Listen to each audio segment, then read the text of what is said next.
생활 습관이 건전하고 또 비만이 없고 당뇨가 없고 술을 안 마시고 수면을 잘 취하고 인간관계가 좋고 이런 분들이 정신적으로 스트레스가 없는 분들이 척추관절 치료했을 때 효과가 훨씬 월등히 좋아요.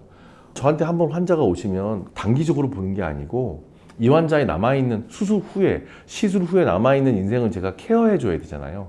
그런 사명감 또는 환자와의 그런 관계 이런 것들이 건강하게 하기 위해서 예전에는 척추 의사로서 한 날개로 날랐다면 이제 또 다른 날개를 달아야겠다라는 마음으로 생활습관 의학을 도전을 했고 제가 우리나라 3기로 전문의 시험을 패스를 했어요.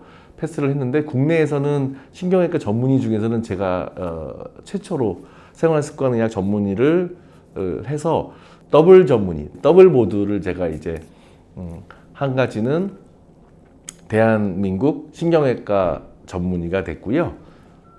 두 번째 보드는 국제 및 국내 생활습관의학 전문의 두 날개를 달게 되었습니다. 목의 가장 치명적인 자세가 뭐냐면요. 소파의 타입이 여러 가지인데 손을 얹을 수 있는 그 양쪽 소파에게 손잡이라 그러죠. 손잡이가 이렇게 뿔로 올라와 있는 소파 있죠. 거기에 딱 이제 목을 딱 기대고 주무시는 거 있죠. TV 보는. 그러니까 그렇게 타면 좀 이렇게 낮으면 상관이 없는데 이게 높으면 이렇게 보잖아요. 이렇게 재밌는 TV를 1시간 보면요. 진짜 모가지 댕강입니다. 소파 턱걸이 이만큼 올라오는 거, 조선 왕들 베개 이만큼 올라오는 거, 그거를 딱 하고 딱 꺾인단 말이죠. 이렇게 하면서 장시간 재미있는 고정돼서 TV를 시청하는 게 목 디스크나 협착증으로 가는 최단 지름길입니다. 장시간 몸을 완전히 쪼그라뜨려서 땅바닥에 붙이고 뭐 앉아있든 옆으로 하든 뒤틀든 호미질하고 막 하는 거 있죠. 차라리 서서 이렇게 곡괭이질 하는 게 더 낫단 말이죠. 즉 곡괭이질보다 호미질, 김장, 농사해서 모심기 이게 허리에 가장 안 좋은 자세예요. 왜? 허리와 등과 고관절이 다 뒤틀려요. 차곡차곡 이게 축적이 되세요. 축적이 돼가지고 결국 정말 몇 주만 해도 망가지고요. 보통 몇 달 되면 정말 사인이 나타나고요. 그걸 몇 년 하시면 당연히 안 되시죠. 차곡차곡 쌓여서 자기가 스스로 이제 회복이 안 되니까 주변에서 컨트롤 해줘야 된다는 얘기거든요. 따라서 아예 그런 소파를 쓰지 않고 또 그런 환경을 좀 약간 피하게 만들어 주시는 게 좋죠. 예를 들어 김장을 할 때는 뭐 의자에 앉아서 한다든지 또는 식탁에 앉아서 한다든지 또 농사를 지을 때도 왜 엉덩이에 앉는 의자 같은 거 사용한다든지 또는 호미를 아예 쓰지 않고 좀 이렇게 좀 서서 할 수 있는 그런 것들을 좀 사용한다든지 이런 식의 개념을 좀 환경을 바꿔야 됩니다. 대개 사람들이 환자들이 피하는 통증은 날카로운 통증이에요. 그래서 샤프한 통증은 누가 무시하라 그래도 무시하지 않아요. 그러니까 날카롭지 않은 통증이 문제인 거예요. 날카롭지 않은 통증이 뭐냐면 급성 통증은 대부분 다 병원 가든지 자기가 본인이 해결하는데 급성에서 만성으로 넘어오는 중에 아급성 이상, 즉 아급성에서 만성화되는 단계 환자들 중에서 견딜만 하거든요. 그럼 무시해요. 그러다가 이제 만성이 지나면 어떤 느낌이 오냐면 만성적인 통증이라서 견딜만 하지만 이제 감각적으로 이상해요. 저리다, 땡긴다, 벌레가 기어다닌다, 스치기만 해도 이상하다 느낌이, 또는 감각이 없다, 또는 하나도 안 아파진다, 건드려도 건드려진 것 같지 않다. 자, 그 다음에 어떻게 되는 줄 아세요? 아프진 않는데 이제 기능이 안 돼요. 하지 불안증이 와서 걸음이 휘청휘청, 술 드신 분들 막 휘청휘청 하듯이 그런 식으로 이제 가버리는 거예요. 그럼 그런 분들은 안 아파요. 안 아픈데 그냥 계속 휘청휘청 그러다가 골든타임을 다 놓쳐버리는 거예요. 한 달 이상 통증이 뭔가 있으면 이거는 그냥 두시면 안 되고 전문가들을 만나서 통증의 원인을 찾아야 돼요. 통증이 있다는 거는 통증 곱하기 한 달. 그러면 얘야 병원 가라 이런 사인으로 2000년대까지는 진짜 수술 권유율도 많았고 그게 전 세계적인 트렌드였어요.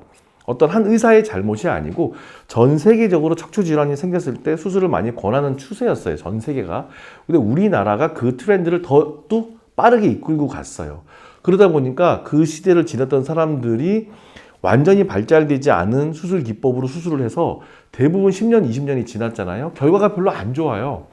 옛날 스타일의 정말 주변 조직이나 근육을 망가뜨리는 수술, 막 못 이만큼 받고 막 살 이만큼 벌려가지고 하는 수술은 결과가 안 좋다고 이미 학회 논문에 나왔거든요. 하지만 2010년 들어와서부터는 이제 주변 조직을 손상하지 않고 하는 여러 가지 내시경 기법이나 현미경 기법이 발달돼서 주변 조직을 안 망가뜨리고도 그 병변에 도달이 돼요. 거기에 기여를 한 테크닉이 있어요. 세 가지예요. 1번 현미경, 2번 내시경, 3번 이제 내비게이션까지. 복잡한 척추 또는 뇌도 수술도 해당이 되는데 거기에 주변 조직을 다 해치고 들어가서 망가뜨리면서 도달을 했을 수밖에 없던 수술이 진화가 되면서 그 병변을 이제 크게 열지 않고 또는 조금만 열고 전신마취 필요 없이 도달이 되는 거예요. 척추 수술 공화국 더 이상 이제 우리 아닙니다. 옛날에 수술했던 환자가 7, 80%까지 올라갔다면 이제는 제가 개인적으로도 10% 미만 수술 권하는 분들이 100명 중에 5명 정도 꼴이기 때문에 너무 어떤 그 부담감 있게 척추병원을 가시지 않아도 되신다고 안심하셔도 된다고 말씀드리겠습니다.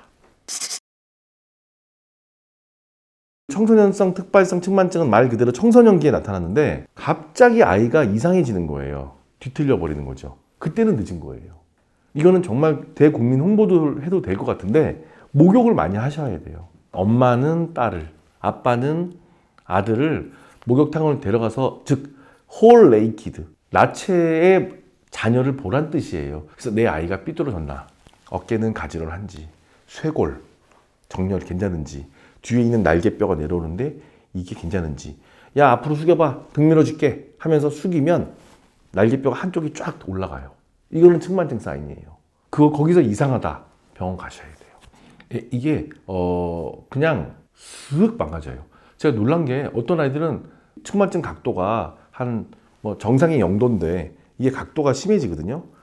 10도였는데 6개월 만에 찍었는데 40도가 된 애도 있어요. 확 휘어져요. 그냥 아주 빠르게 성장하기 때문에 또 아이들이 또 조금만 더 자세가 안 좋고 또 운동 안 하고 하니까 확 휘어지거든요. 물론 그런 아이들은 대부분 빨리 돌아오긴 하지만 통증 없이 휠 수 있다는 거는 되게 좀 조심하셔야 되고요. 굉장히 많아요. 아무 증상 없이 애들 가슴 엑스레이 찍을 때 우연히 발견되는 아이들 너무 많아요. 5, 6학년 때는 여아이가 제일 많고요. 중학교 1, 2학년 때는 남자아이들이 많아지기 때문에 그 근처 때는 좀 제가 말씀드렸던 여러 가지 생각을 하면서 체크해 볼 필요가 있으세요. 저는 필라테스랑 PT를 하고 있어요. 그래서 월수는 PT를 하고 화목은 필라테스를 합니다. 그리고 금토일은 제가 좀 편하게 그냥 저 혼자 운동한다든지 하는데 그래서 일주일에 적어도 한 4번은 하거든요. 좀 이렇게 스케줄이 바쁘면 3번은 꼭 합니다. 왜 그러냐면은 운동의 타입이 4가지가 있어요.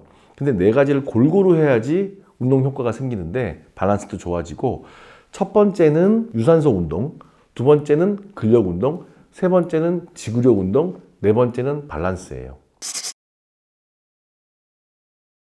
218페이지에 등이 무겁고 결릴 때 하는 운동은 서서 하는데요. 이분을 보면 일단은 가슴은 폈죠. 그 손을 머리 뒤로 해가지고 일단은 가슴을 피면 일단은 허리가 펴져요. 그러니까 일단 직립을 해야 돼요.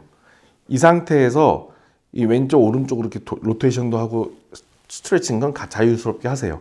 근데 이 포인트에서 가장 중요한 게 뭔지 아세요? 되게 배가 나온 사람들한테 해당되는 얘기인데 배를 집어넣어야 돼요. 자, 양쪽 어깨에 이렇게 대고요. 쭉 핀 다음에 고개를 약간 들고 배를 집어넣어야 돼요. 그리고 뭐예요? 항문을 조여야 돼요. 서서 할 때는 목 뒤에, 머리 뒤에 양 팔을 뒤로 하고 가슴을 쭉 핀 상태에서 배를 집어넣고 항문을 조이는 거. 근데 몇 번? 하루에 100번. 항문 조이기를 한 번. 지금 저 계속 하고 있어요. 2번, 3번 계속. 그래서 100번. 이게 등이나 척추 건강에 되게 좋아요. 특히 배를 집어넣고 항문을 조이면 앞, 뒤로 밸런스가 깨져 있는 척추 기립근이 릴렉스가 돼요. 그래서 커브가 정상 커브가 나와요. 그래서 굉장히 좋고요. 그다음에 이제 누워서 하는 운동은 119페이지를 보시면 이게 일명 이제 슈퍼맨 날아가는 건데요. 바닥에 완전히 엎드린 다음에 양팔을 손바닥을 위로 향하게 해서 한 다음에 이렇게 머리를 들으세요. 이때 시선이 밑에를 보면 안 돼요. 전방과 아래쪽 45도 각도 앞쪽으로. 즉 슈퍼맨이 날아가는 자세. 근데 이때도 너무 등을 구부리면 안 되고 배를 집어넣고 항문을 조이면서 허리를 듭니다. 배를 집어넣고 항문을 조입니다. 이거를 계속하는 거죠. 그래서 이 운동이 척추 건강에 되게 좋고요. 그러면 이거 뭐 사야 돼요? 매트리스 사야 돼요. 네, 매트리스 꼭 사야 돼요. 요가 매트라 그러죠. 보통 약간 두껍고 넓은 거 사세요. 2개 사세요. 부부가 하세요. 자녀랑 하세요. 소파 치우세요. 매트 사세요. 이런 거 하면서 TV 보세요. 그러면 좋아집니다. 생활 습관 바꾸셔야 돼요. 환경을 바꿔야 돼요. 환경 바꾸지 않으면 안 돼요. 그래야지 혁명이 이루어집니다. 혁명.